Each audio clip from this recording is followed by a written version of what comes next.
আমাদের চট্টগ্রামের এক বলি হযরত জিয়াউল হক মাঝভান্ডারী, উনি একটু মজজুব টাইপের বলি ছিলেন। মজজুব বললেও ভুল হবে। উনি একবার বন্ধু বান্ধব নিয়ে আসতেছেন, রাস্তায় একজনে 50,000 টাকার একটা বান্ডিল দিছে, 50,000 টাকা। তো তখনকার যুগে 90-এর দশকে 50,000 টাকা মানে আজকে 50 লাখ টাকার মতো হয়ে গেছে না? আমি হলে কি করতাম, কেউ না দেখে মতো পকেটে ঢুকে বাসায় নিয়ে যাইতাম। সবাই তো এরকমই না। আল্লাহর ওলিরা এরকম না, কোন লোক নীতি থাকে না আল্লাহর ওলিদের। উনি 50,000 টাকার ওই বান্ডিলকে একটা জঙ্গলের মধ্যে মানুষ চলাচলের রাস্তায় ফেলে দিছে। সবাই চলে আসছে, ওনার গ্রুপের এক ব্যক্তিকে পাওয়া যাচ্ছে না। হুজুর হেসে বলতেছে তুলতে গেছে। কি গেছে? তুলতে গেছে। কয়ে বুঝে নাই, আমি কিন্তু টাকা যার জন্য রেখেছি সে নিয়ে গেছে।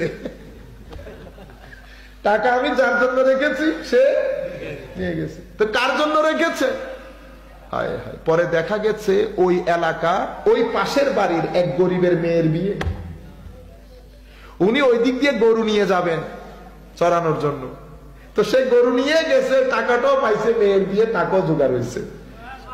আল্লাহ মেয়ের বিয়ে টাকা এভাবে জোগাড় করেনি, তা আপনারা বলেন তো টাকা ভূতে জোগাইছে। টাকা কিসে জোগাইছে? ভূতে। ভূতে জোগায় না, আল্লাহ জোগায়। আল্লাহ এভাবে ম্যানেজ করেন টাকা। তো আল্লাহ কি বলেছেন? মিন হাইসু লা ইয়াহতাসিব, এমন ব্যবস্থা করবে তুই কল্পনাও করতে পারবি না টাকার ব্যবস্থা কেমনে হবে। তো মাওলা আমার কি করা দরকার? কত দুনিয়া বাদ দে, তুই শুধু আমার ভয়, ভীতি, খৌফ, খশিয়ত তোর মনের ভিতরে রাখ, সবকিছুর ব্যবস্থা আমি করব।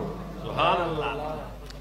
জিকরি ইলাহির ক্ষেত্রে একটা হাদিস বলি আপনাদের জন্য সুবিধা হবে। আমার নবী সাল্লাল্লাহু আলাইহি ওয়াসাল্লাম ইরশাদ করেছেন, আন্না রাসূলুল্লাহ সাল্লাল্লাহু আলাইহি ওয়াসাল্লাম قال মান দাখালা সুকান মিনাল আসওয়াক فقال لا اله الا الله وحده لا شريك له الملك وله الحمد يحيي ويميت وهو على كل شيء قدير كتب الله له الف حسنه ومحى عنه الف سيئه। এই জন্য আমার নবী ইরশাদ করেছেন, পৃথিবীর সবচেয়ে খারাপ জায়গা বাজার।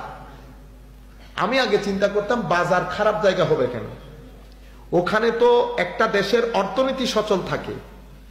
পরে দেখলাম আমার নবী আসলে অর্থনীতির দৃষ্টিকোণ থেকে বলেন নাই, আমার নবী সুহবতের দৃষ্টিকোণ থেকে বলেছে। বাজারের মধ্যে 70 ধরনের মানুষ থাকে।